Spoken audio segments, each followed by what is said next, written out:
12월 15일 목요일 새벽기도회를 시작하겠습니다. 사도신경을 고백하시고 찬송가 325장을 부르신 후에 하나님의 말씀을 함께 나누겠습니다.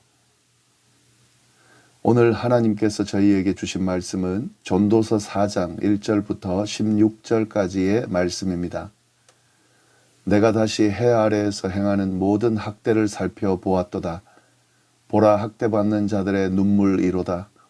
그들에게 위로자가 없도다.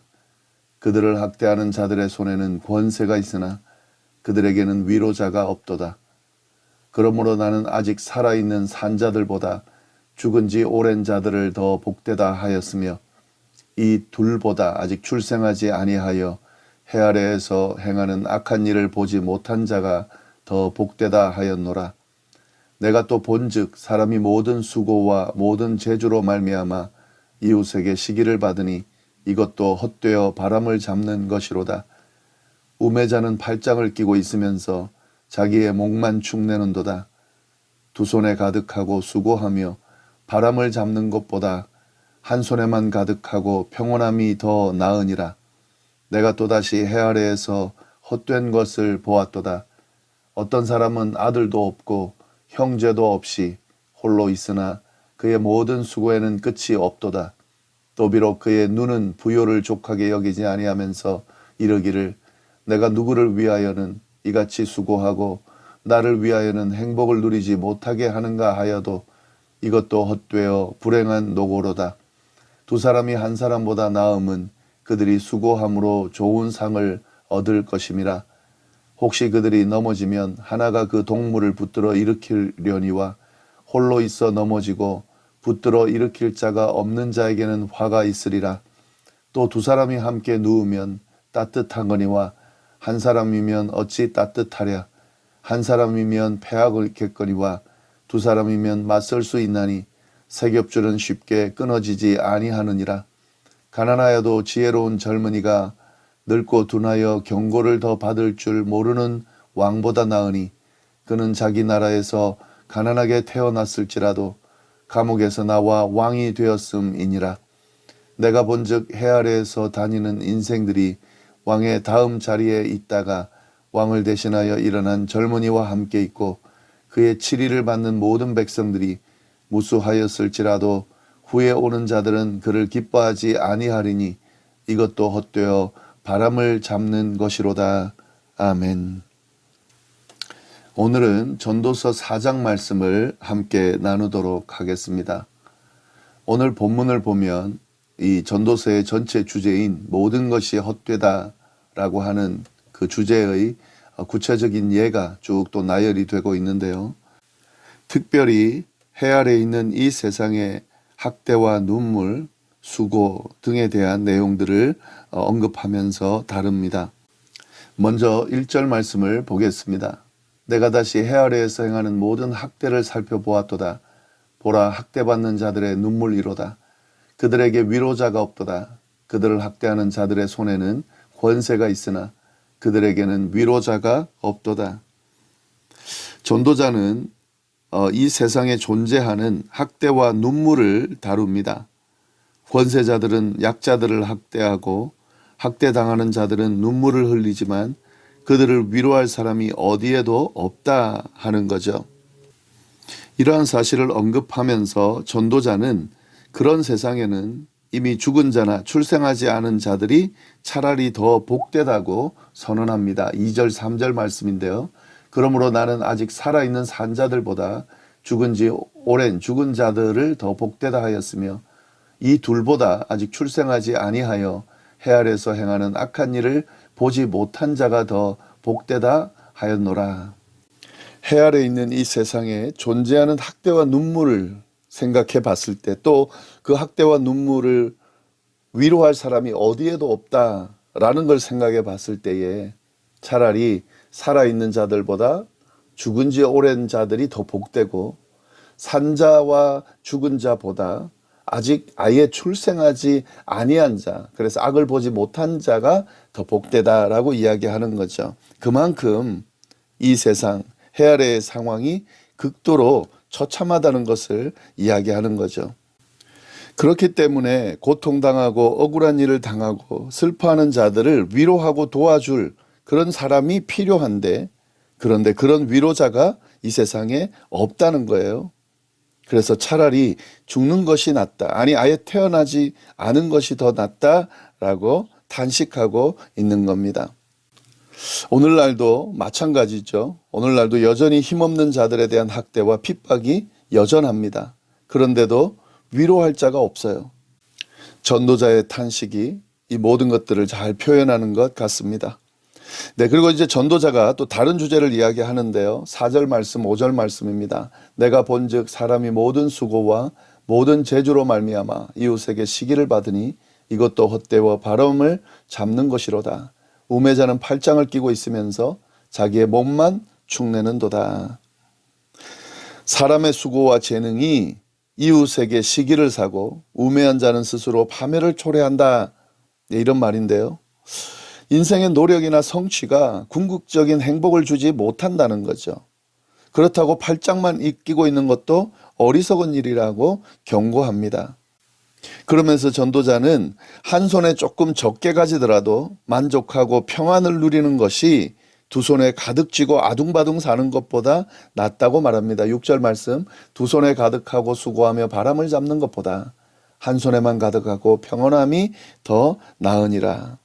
무슨 말씀이냐면 인생의 노력이나 성취가 궁극적인 행복을 주지 못하고, 그렇다고 팔짱만 끼고 있는 것도 어리석은 일이기 때문에 한 손에 조금 가지더라도 만족하고 평안을 누리는 것이 두 손에 가득 쥐고 아등바등 사는 것보다 낫다는 것을 기억하면서 자기에게 주어진 것을 만족하면서 감사하고 사는 것이 중요하다라는 이야기를 하고 있는 겁니다. 또 7절 8절을 보겠습니다. 내가 또다시 해 아래에서 헛된 것을 보았도다. 어떤 사람은 아들이 없고 형제도 없이 홀로 있으나 그의 모든 수고에는 끝이 없도다. 또 비록 그의 눈은 부요를 족하게 여기지 아니하면서 이르기를 내가 누구를 위하여는 이같이 수고하고 나를 위하여는 행복을 누리지 못하게 하는가 하여도 이것도 헛되어 불행한 노고로다. 헛된 것이 또 있다는 거죠. 그게 뭐냐면 부양해야 할 가족이나 형제도 없이 혼자 사는 사람이 일해야 할 이유도 없으면서 끊임없이 일하며 만족하지 못하는 모습이 헛되다 하는 거죠. 이 사람은 누구보다 자유롭게 인생을 즐길 수 있음에도 불구하고 자신에게 있는 탐욕과 집착을 버리지 못하기 때문에 끊임없이 그냥 일만 한다는 거죠. 만족하지 못한다는 거죠. 이것은 혼자 사는 사람뿐만 아닙니다. 보통 사람들이 마찬가지예요. 가족의 행복을 위한다는 명목으로, 또 뭔가를 이루겠다는 명목으로 끊임없이 뭔가 움켜쥐려고 집착하며 재물을 모으려고 집착하면서 살아갑니다. 즐기질 못하는 거죠. 예, 충분히 즐길 수 있고 충분히 누릴 수 있고 주어진 것에 만족하면서 기쁨을 누릴 수 있음에도 불구하고 참된 만족과 기쁨을 누리지 못하고 순간을, 현재의 삶을 허비하면서 살아간다 하는 거죠. 인생의 참된 만족과 기쁨이 많이 움켜쥐고 많이 소유하는 것에 있지 않습니다.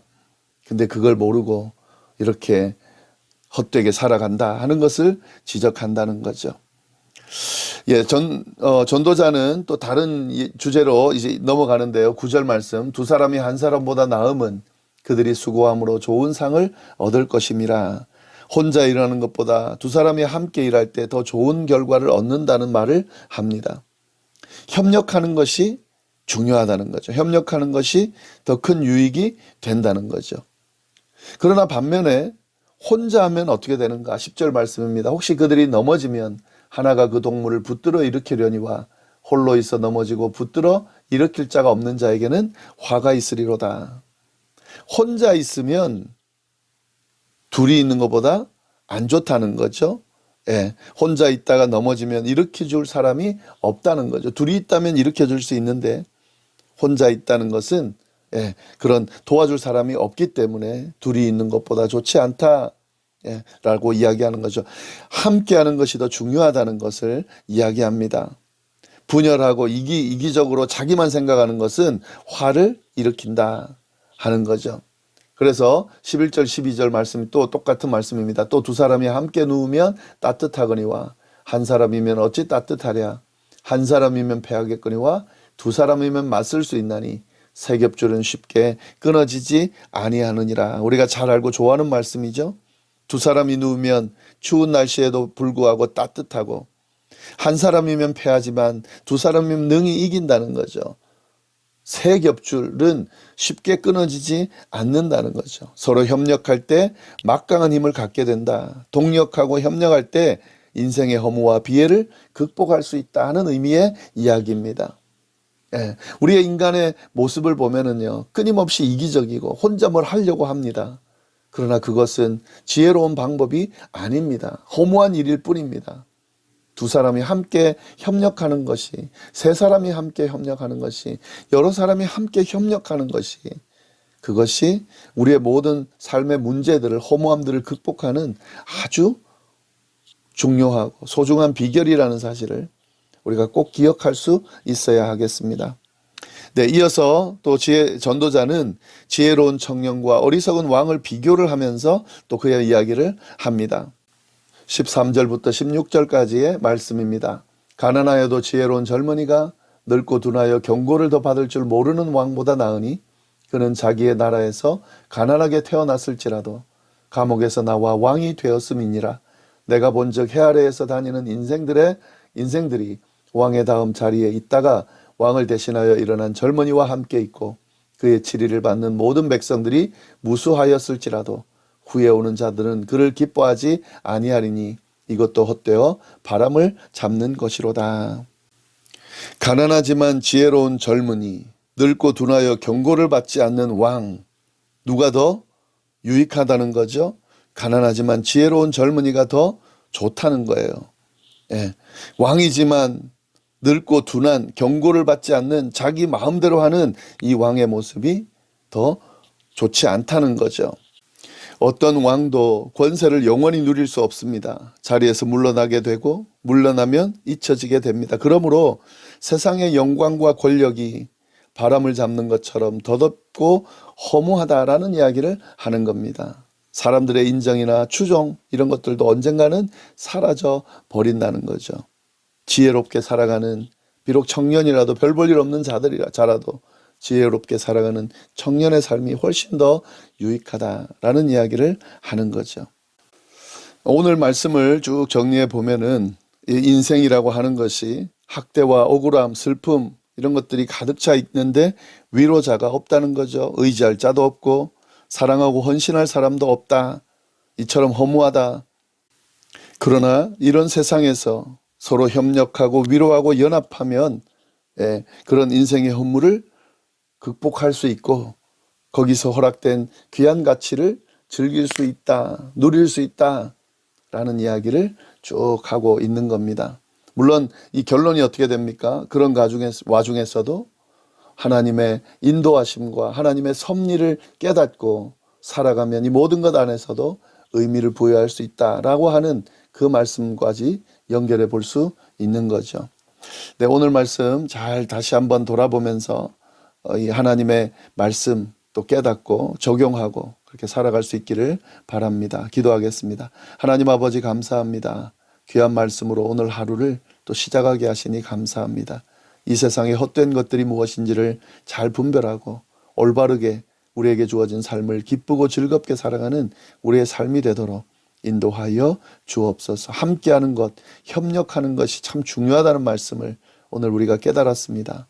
혼자 잘난 것처럼 너무 혼자 이기심을 가지고 그렇게 행하는 것이 아니라 협력하고 함께하며 그렇게 함께 세워가는 그런 삶이 되도록 인도하여 주옵소서. 감사드리며 예수님의 이름으로 기도드립니다.